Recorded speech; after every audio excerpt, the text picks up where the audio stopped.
Now, for this second section, we want to look at pharmacodynamic principles here. So, the first thing to ask ourselves is what do we understand by the term pharmacodynamics? In pharmacokinetics, we talk about what the body does to the drug, and for pharmacodynamics principles, we are looking at everything the drug does in the body. Everything the drug does. So how does each and every drug exert their therapeutic effect? So those things are based on the pharmacodynamic principles for a start.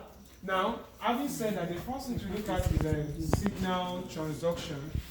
I think signal transduction is something that we come back to once we can talk about the drug receptor complex. So we'll talk about pharmacodynamic principles when we have a drug that has been introduced to a body via a route of administration. Now, having introduced a drug, we said that in pharmacology, and even to a large extent, that it is expected that every drug will bind to a receptor. Every drug is expected to bind to a receptor, so a drug must bind. This is not the same thing as plasma protein binding. We're looking at every drug must bind to its own receptor. For example, adrenaline will bind to adrenergic receptors, either the alpha receptors or the beta receptors, alpha 1, alpha 2, alpha 3, beta 1, beta 2. Dopamine will bind to its own dopaminergic receptor. Histamine will bind to either histamine 1 or histamine H2 receptors. So we expect that every chemical agent, every drug must bind to its own receptor. Except for a few drugs that don't bind to receptors like purgatives, antacids, activated charcoal that don't bind but still produce a therapeutic response. Most drugs are expected to first of all bind before they can produce any form of what? Therapeutic response. So a drug binding to a receptor forms what we call a drug receptor complex. So the drug with the receptor will form a drug receptor complex. So that is now at this point we can talk about signal transduction. That how does the body now interpret that binding of the drug to the receptor? So a transducer is like we have transducer. It's more like a machine that can pick up, just like I say, you convert one form of energy to another form of energy, right? That can pick up a particular type of signal and interpret it in another, or in a more specific way. That's the importance of the transducer there. They are picking up the signals from the drug receptor complex, that binding, and it's interpreting it in a certain way within the cell, at the molecular level or at the cellular level.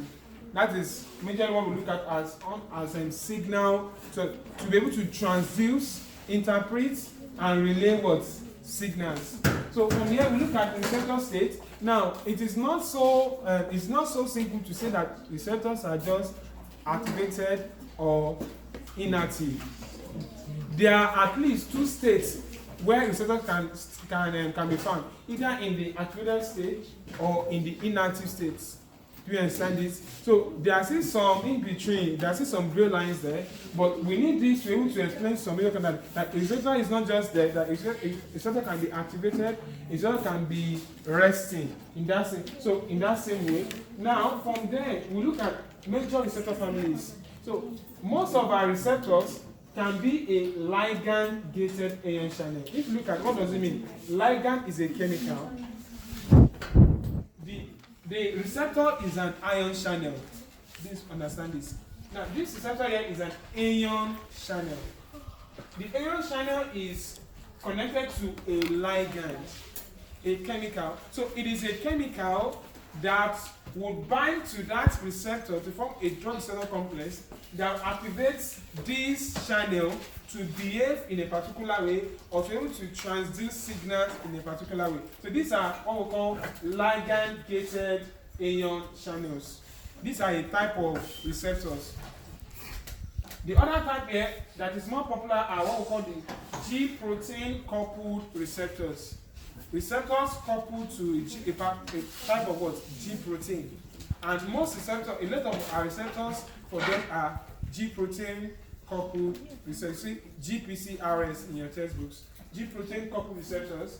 Then we have some that are, we have enzyme linked receptors. Receptors that are linked to enzymes. Now, in binding, a drug binding to that receptor activates some enzyme systems.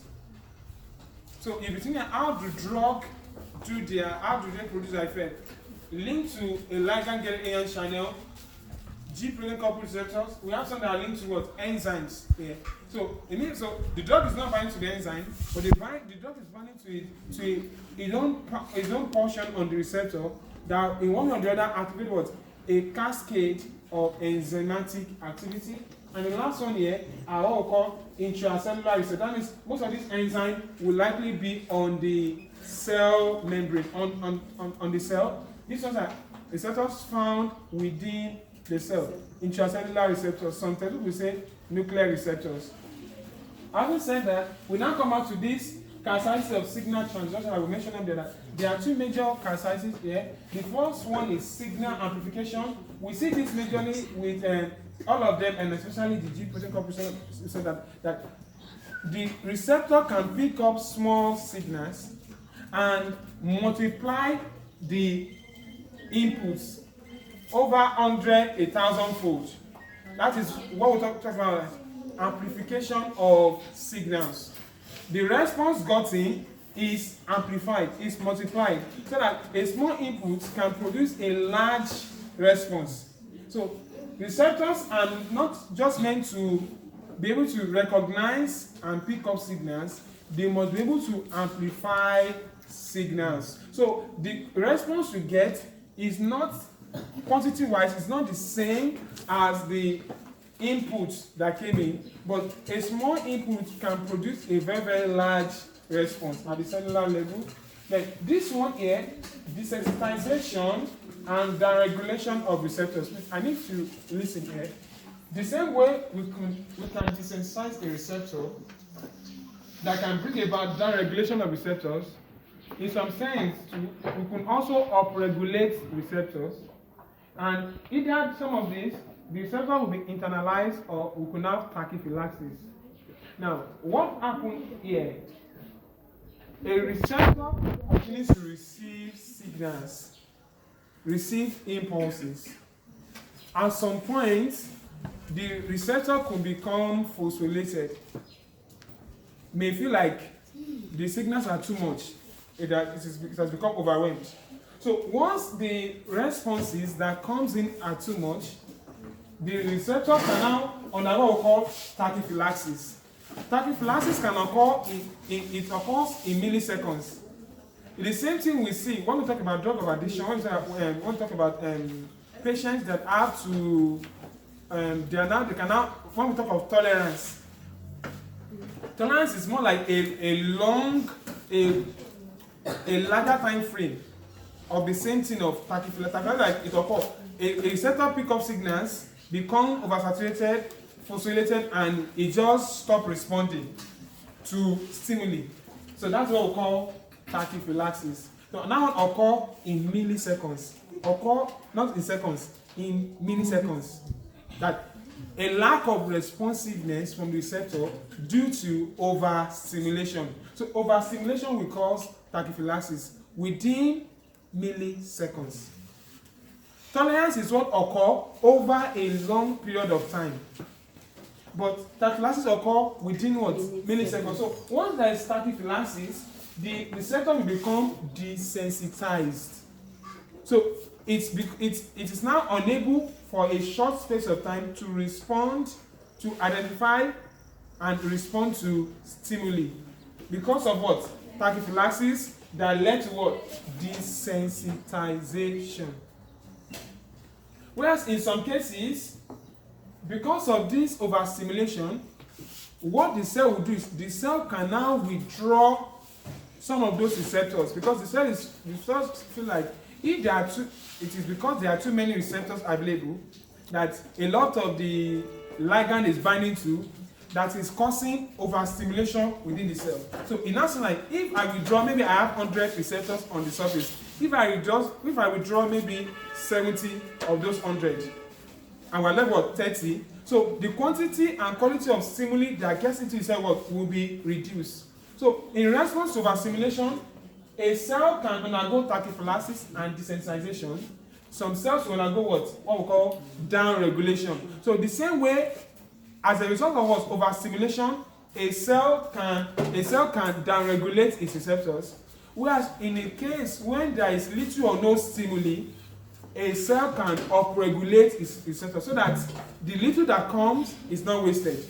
Do you understand now? So there can be downregulation of receptors. There can also be upregulation of receptors based on some factors surrounding the cell. So now looking at dose response relationship, for dose response relationship, it is either a graded dose response or a quantile dose response. These are the two major types of dose response. Graded response. Graded means that this response is in levels. The response can increase and progress. Maybe from 10 to 20 to 30 to 40 and keep on rising. That is a graded dose response. The response between dose and the response, like dose response, the dose you gave and the effect you see. That's what we call dose response relationship. So the response can be graded in that the response you get can increase or decrease based on the quantity of the drug.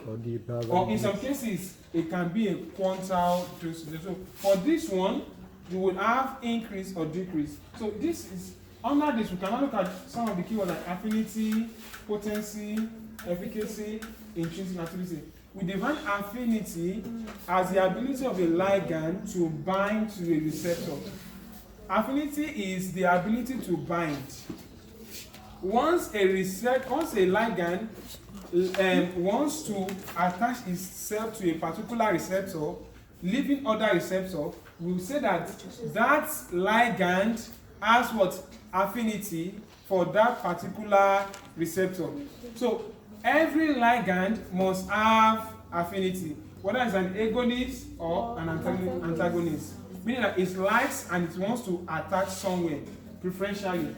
That is that. So agonists and antagonists would have affinity. So, but the next one here is intrinsic activity. Intrinsic activity is more or less a factor we see with agonists, that their inherent ability to produce a particular response. Intrinsic activity is similar to efficacy, in that affinity is just the ability to bind to receptor. Efficacy is the ability to show that intrinsic activity, the ability to show a particular response. Once a ligand binds to receptor, can elicit a type of reaction or a type of response. That is what? Efficacy. So any drug that has affinity plus efficacy is classed as what? An agonist. An agonist is expected to have what? Affinity, bind, and show some type of response or elicit some type of response. That is what? Efficacy. So if you can only bind, we say probably that drug is what? More based like an antagonist. Then the other word there is potency. Understand? Potency is a measure of the dose involved. So when we talk about potency, we are trying to compare two drugs that most likely produce the same effect, but at different doses. So a drug that can produce the same effect as the other one at a smaller dose is what? More potent. So potency talks about what? Dose. Potency is a function of dose and response, that you can produce the same effect at a much smaller dose. So if a drug A block pain, if drug A block 90% of pain at 1000 milligrams, and drug B blocks the same 90% of the same pain at 20 milligrams, 20 to 90 milligrams to the other one is a very, very large gap. So the drug B that does it at 20 milligrams is more potent than the other because it is producing the same effect at a much smaller dose. And why is that important? It's not because the quantity of drug you are exposed to will also affect what? The other effects you will see. Because we are not only going to see therapeutic effects, there will be toxic effects, unwanted effects. So the more of a drug that is available in the body, the increase in their likelihood to bind to other receptors that they are not supposed to bind to and produce what? Unwanted effect. So whereas our goal is to pick drugs that show what? Efficacy. In some cases, we are even interested in a very, very potent drug. And I said, usually venoms are usually very, very potent. They can be so small in quantity and they can wreak havoc as compared to other drugs. But potency is a function of the dose that produces what? A particular response as compared to another drug. So please don't miss it up. So potency, efficacy, affinity, or intrinsic activity. Now coming back to types of agonists, so that whereas agonists and antagonists, we say that agonists will bind and produce a response, whereas antagonists will bind and not show a response. So an antagonist in a way, because an antagonist binds to the same receptor as the agonist, so by binding to the same receptor, the antagonist prevents the binding of the agonist. So whereas it's not doing anything, but by not doing anything, by occupying the same space or the same receptor, it blocks the activity of the agonist. So that is the concept of antagonism there. So looking at agonists, we are going to have to plot this on something like a dose response curve or a concentration effect curve. So on one side is this side is our dose. Maybe let's say milligram per mil. We measure the milligram per mil. This side is dose, our response that we are trying to measure. So if this is 50% of response, this is 25% of response, this is 75% of response, this is 100% of response. So what we now do is what? This is at 0, right? We now begin to trace at what dose do we get 25% of response, at what dose do we get 50% of response, at what dose do we get 100% of response? At what dose do we get 100% of response? So, when you plot this graph, it looks like what we call a sigmoid, like an S. This is what we call a sigmoid curve. The other way, this is a sigmoid curve. This one is a parabolic curve. So they are both of them are showing responses. Here we have the peak, we have the lowest point. Here too, we can measure the 50%, we can measure the peak and the lowest point. But in pharmacology, we usually use what we call the sigmoid curve. So you can find the log form of these values here. The log form of these values will give you the sigmoid curve. So because this one gives us more information that the parabolic curve will not provide. So looking at this now, if this is a show of the effectiveness of a drug, this is your EC50 here. EC50 or ED50. This is the 50% of response. So you now trace the dose that gave that. Do you get it now? So if what is being shown here is a leader effect, this would now be what your LD50. Bigger than leader dose in 50%. You get the dose that produce 50% of that in 50% of the population. So this is how we get it. So looking at this graph here, the sigmoid curve, this would be our Emax. Emax is maximum effects. This is EC50, 50% of maximum effects. Do you get it now? So lesser is close to 0. This is Emax. How do we now explain full agonist, partial agonist, and inverse agonist with this? A full agonist will produce maximum response at whatever dose. A full agonist is able to produce what? The maximum response. Once, because obviously there is what? There is already affinity in producing. Whereas a partial agonist will never produce the maximum response. Will never produce this. Whether or not there is in the absence of an antagonist, or in presence of an agonist, your full agonist will give you E max. The highest response you can never get. Now, some drugs can also show response, but they cannot show the full response. So those one we now call them what? Partial agonist. They can show similar response, but they cannot show the maximum response as we saw with some other ligand. So this is the simplest way to differentiate between what? A full agonist and a partial agonist. So irrespective of receptor occupancy, how many receptors are occupied by the ligand? Partial agonist, you can occupy all the receptors, it still will not produce maximum response. Whereas for full agonist, you can just have what? Minimal receptor occupancy, and it produces what? Your full response. What about inverse agonism? To explain inverse agonism, I will come back to this concept of active and inactive responses.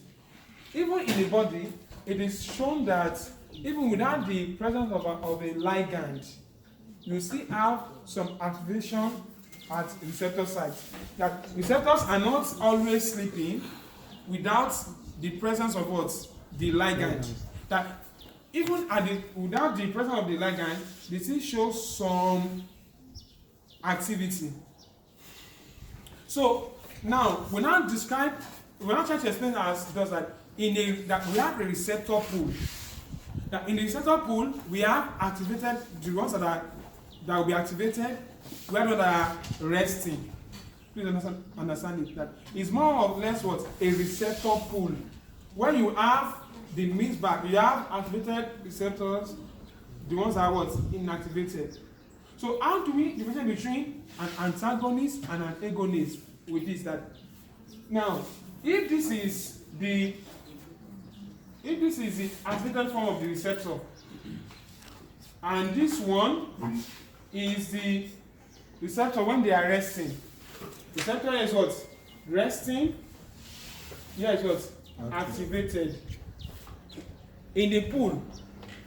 An antagonist will push the receptor towards resting phase. That's what an antagonist will do. They want the receptor to be where? Inactive.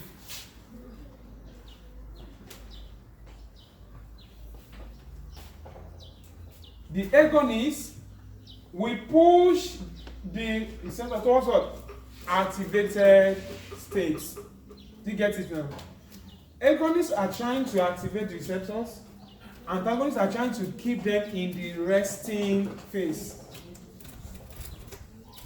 Whereas inverse agonism, that's a bit tricky. Because for a long time, pharmacologists didn't recognize the class inverse agonists as antagonists. So it's more like when you plot a graph, we have the positive y-axis, negative y-axis, positive x-axis, negative x-axis. Do you understand this? So antagonists will maintain the receptor at the zero, at the center. Do you get it now? Antagonists want to maintain the receptor at the center, at that zero level. The normal agonists that are positive, normal agonists will push it towards the positive side. Do you get it? So if I plot a graph now, this is positive y now, negative y. This is positive x, right? Yes. X-axis, negative x-axis. Antagonists will keep the receptor pool here. Do you get it? This side will be normal agonist. Agonist will bring it, will shade this place off. Inverse agonist will shade this side off. I need you to get this. So, because before now, it's either the drug can push the activity to the positive side or keep it neutral. We didn't mention the negative efficacy. So, normal agonists will show positive efficacy. Antagonists will show zero efficacy. Inverse agonists will show negative efficacy. This is only I can explain this correctly at this level. Inverse agonists will show what? A negative efficacy. Normal agonists, positive efficacy. Antagonists, no efficacy. Or no intrinsic activity. I believe that is clear. I believe that is clear. Now, having said this, I now want to explain the types of antagonists. The type of antagonists. How do we designate an antagonist to be what? Competitive, non-competitive or irreversible, allosteric or functional? Please, you should listen. You should listen. How do we designate an antagonist as what? Competitive. When you say something is competitive, it means it is reversible. That's antagonism. So I mentioned what? Competitive antagonists. I'm talking about what? Antagonism. One is more is a noun describing the phenomenon. In chemistry, we talk about these words. When we talk about isotope, isotope is a noun, an atom. Isotopy is the phenomenon. Do you get it? Allotrope is also, you describe like a noun. You're describing maybe an atom or an element. Allotropy is what they do. Like so, there's a difference between antagonism and antagonism. Antagonist now is a ligand that shows what? Antagonism. Antagonism is the actual act. Antagonist is like the noun describing what? The ligand that does it. So whereas we have, so when we say competitive antagonism, in competitive antagonism, it is reversible. It is, you can surmount it, you can overcome that type of what? Antagonism. That's why it is called what? Competitive or reversible antagonism. The second one is irreversible or non-competitive antagonism. So it means that the agonist is not competing with the antagonist, because it is when you can compete that you can either win or lose. You get it now? In irreversible antagonism, they are not really competing for the same thing. So their agonist will never win. That's why it's called irreversible antagonist, because agonist will never win that war. But in competitive antagonism, the agonist can win it. I'll explain how they win it. Competitive is called what? Reversible antagonism. Non-competitive is called what? Irreversible antagonism. The other two are the allosteric and functional antagonism. I want to understand the first two. Now, this is the map or the graph of the agonist producing maximum response with that outside the antagonist. Can you see this? There is Emax. Can you get the Emax? You see the sigmoid curve. Now, when we introduce a competitive antagonist here, because the antagonist is competing with the agonist for the same receptor, the agonist will not produce Emax again. So what you now see is when you measure the response, like you can now see the response like this. What have you seen? There is a shift to the right. So the dose, look, from the raw potency, the dose that you got maximum here is smaller to this dose. I want you to understand, because on this line, x-axis is what? We're measuring what? Dose. On the y-axis, we're measuring response. Do you get it now? So by introducing an antagonist to this mixture, the agonist will not produce maximum response. Then the agonist there will be, you need more of the agonist to still produce a response. So maximum Emax is suppressed. Can you see that here? and the graph is shifting, the response is shifting, that means that you will now need more of the agonists to produce the same response. So in competitive antagonism, we can surmount the antagonism by increasing the dose of the agonist. That is why it is competitive. That if we needed 50 to get our maximum response, now by keeping the 50 there and introducing the antagonist, maximum response was what? Depressed. So to achieve maximum response now, for competitive antagonism, we increase the dose of the agonist. So by increasing the dose of the agonist, what you now find is that this graph will now be removed. You now still have you will come back to achieve what? Emax. But the dose you achieve Emax is now higher than when you didn't have what? The antagonist. Do you get it now? So in competitive antagonism is surmountable when you increase the dose of the agonist. Jibril. Antagonism is surmountable when you increase the dose of the agonist. So Emax is achieved. You see that your EC52 is achieved, but at a much higher dose. Your Emax at a much higher dose. This is an example of what? A competitive antagonism. Do you get it now? You achieve your Emax, your EC52 is also there, but you are doing what at a much higher dose. And there is a shift to the right. So this is for competitive antagonism. For non-competitive antagonism, it is non-competitive because it is irreversible. So long as the antagonists are there, you will not achieve maximum response again. That is the difference between competitive and non-competitive. In non-competitive, so long as the antagonists are there, you will not achieve what? Maximum response again. So what you now have is what? You have something like this. The maximum response will continue to drop. Can you see this? Emax kept on going down. Although you still have what? It is still shifting. So this graph shows you that this is what? A graph of what? Non-competitive antagonism. You will not be able to achieve maximum response again because of the presence of what? The non-competitive antagonism. Do you get it now? So do you get it? Now, in the same vein, competitive antagonism will affect potency. If you remember what potency is now. Yes. Do you get it now? So potency will decrease in competitive antagonism. Whereas in non-competitive antagonism, efficacy is affected.